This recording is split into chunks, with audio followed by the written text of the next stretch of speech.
Don't let the past be the rock which holds you back. Now, a belief is just a thought you keep thinking over and over again. So then that begins to diminish the possibility.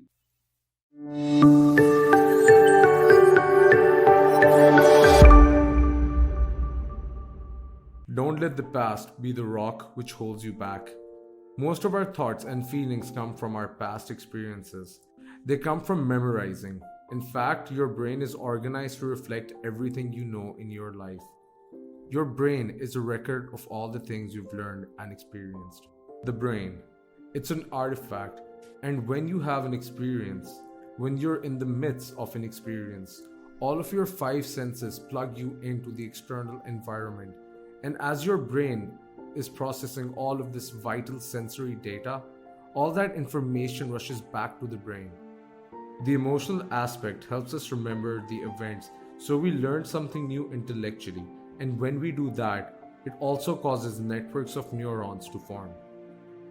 The Nobel Prize laureate Candle in the year 2000 found that when people learn just one bit of information, they double the numbers of connections in their brain from 1300 connections to 2600 connections. So if they didn't review that information or repeated the connections approving the part, so we know that learning semantic information begins to organize circuitry in the brain, and experiences enrich the brain. The end product of experience, of course, is the emotion, and it causes us to feel certain ways. When you begin to string attitudes together, when you combine an attitude, you start to form what's called beliefs. Now, a belief is just a thought you keep thinking over and over again until you hardwire it into your brain. Because beliefs are based on past experiences, then the very boundaries of our beliefs is how we feel. So when our beliefs get challenged, it typically doesn't feel right. They feel insecure. They think more insecure thoughts. They fire and wire more circuits in their brain to feel more chemicals of insecurity.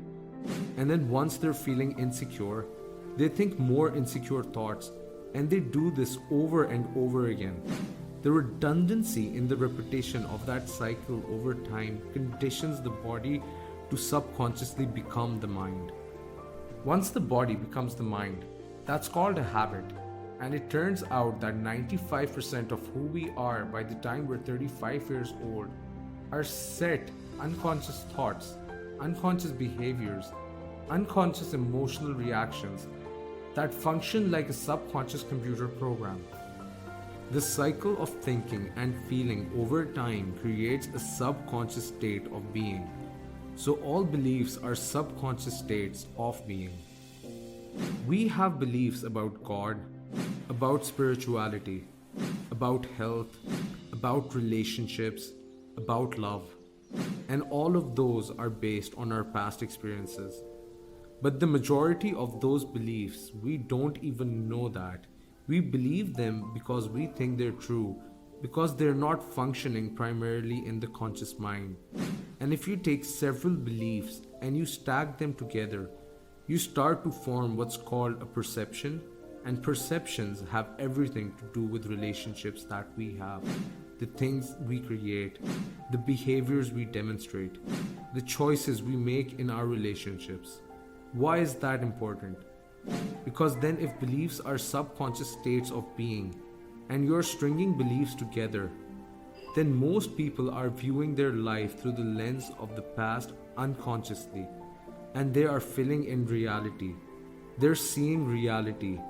They're filling it in from their past memory. Our perceptions are overlaying our future, or overlaying the present moment with our memory of the past.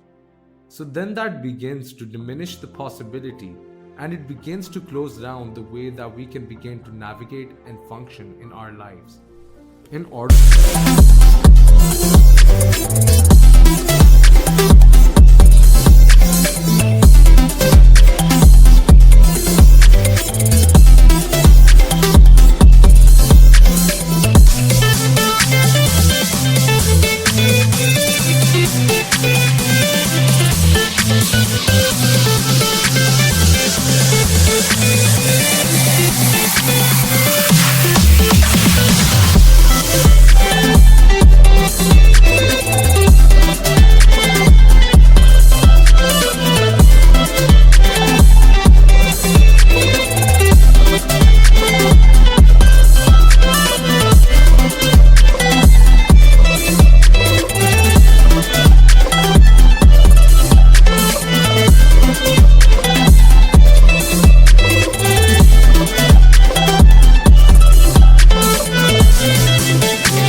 For us to change any belief or perceptions about ourselves and our lives, we have to make a decision with such firm intention that the amplitude of that decision carries a level of energy that's greater than the hardwired programs in the brain. And the emotional conditioning in the body responds to a new mind. In other words, the choices become an experience that the person never forgets, because the internal experience begins to reorganize the circuitry in their brain and send a new emotional signature in their body. And in that moment, the person is becoming liberated from the past. The brain is a powerful machine, which is easily affected by the memories of the past. And if a person lets that emotion stay strong in the brain, they will be limiting themselves from a possibility of a greater future.